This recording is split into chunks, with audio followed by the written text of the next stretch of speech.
അനധികൃതമായി ഇന്ത്യയിലേക്ക് കടന്നതായി സംശയിക്കുന്ന 2 ബംഗ്ലാദേശി നുഴഞ്ഞുകയറ്റക്കാരെ പോലീസ് അറസ്റ്റ് ചെയ്തു. ബംഗളൂരുവിൽ നിന്നാണ് ഇവരെ പോലീസ് അറസ്റ്റ് ചെയ്തത്. വ്യാജരേഖകൾ ഉപയോഗിച്ചുകൊണ്ട് തന്നെ ഇവർ ഇന്ത്യയിൽ താമസിക്കുകയും മാത്രമല്ല വിവിധ സ്ഥലങ്ങളിലായി തന്നെ ജോലികൾ ചെയ്തു വന്നതായും കണ്ടെത്തിയിട്ടുണ്ട്. ഇവരുടെ പേര് വിവരങ്ങൾ ഇതുവരെയും പുറത്തുവിട്ടിട്ടില്ല.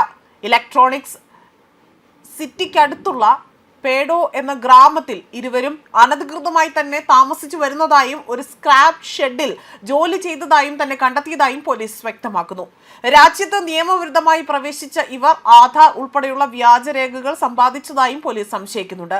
കൂടുതൽ അനധികൃത കുടിയേറ്റക്കാർ ഈ പ്രദേശത്ത് താമസിച്ചു വരുന്നുണ്ടോ എന്ന സംശയമടക്കം ഇപ്പോൾ പോലീസ് പ്രകടിപ്പിച്ചിട്ടുണ്ട്.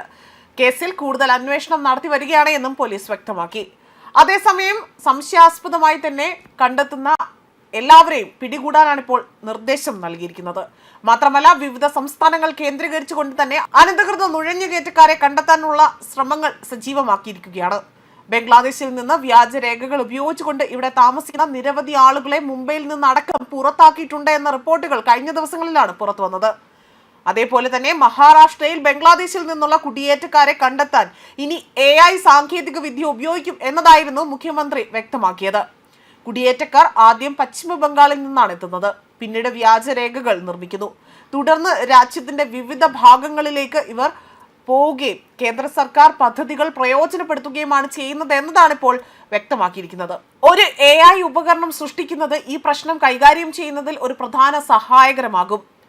അതനുസരിച്ചുകൊണ്ട് പശ്ചിമ ബംഗാളിൽ നിന്നും അതുപോലെ ബംഗ്ലാദേശിൽ നിന്നും എത്തുന്ന വ്യാജരേഖകളുടെ സഹായത്തോടു കൂടി എത്തുന്നവരെ രാജ്യത്തിന്റെ സർക്കാർ പദ്ധതികൾ പ്രയോജനപ്പെടുത്തുന്ന നിരവധി കുടിയേറ്റക്കാരെ കണ്ടെത്താനും അവരെ നാട് കടത്താനും ഇതിലൂടെ തന്നെ സാധിക്കും എന്നതാണ് മുഖ്യമന്ത്രി ദേവേന്ദ്ര ഫട്നാവിസ് വ്യക്തമാക്കിയത്.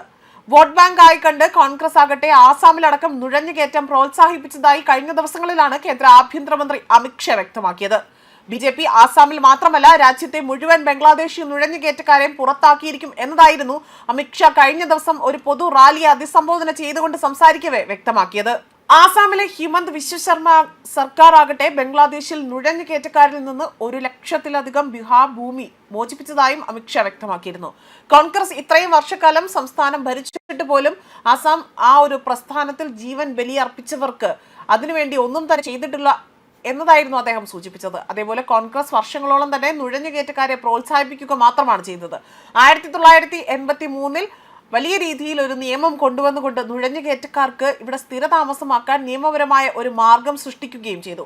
കോൺഗ്രസിനെ സംബന്ധിച്ച് അവർ ഒരു പ്രധാന വോട്ട് ബാങ്ക് മാത്രമാണ് ലക്ഷ്യം വെച്ചത്. എന്നാൽ BJP അധികാരത്തിലെത്തിയതോടുകൂടി തന്നെ കാര്യങ്ങൾ മാറിമറിയുകയും ആസാമിൽ നിന്ന് മാത്രമല്ല ഇന്ത്യയിൽ ഉടനീളമുള്ള എല്ലാ ബംഗ്ലാദേശി നുഴഞ്ഞുകയറ്റക്കാരെയും ഞങ്ങൾ കണ്ടെത്തുകയും പുറത്താക്കുകയും ചെയ്യുമെന്ന് തന്നെയായിരുന്നു കഴിഞ്ഞ ദിവസങ്ങളിൽ അമിത് ഷാ വ്യക്തമാക്കിയതും. ന്യൂസ് ഡെസ്ക് കർമ്മ ന്യൂസ്.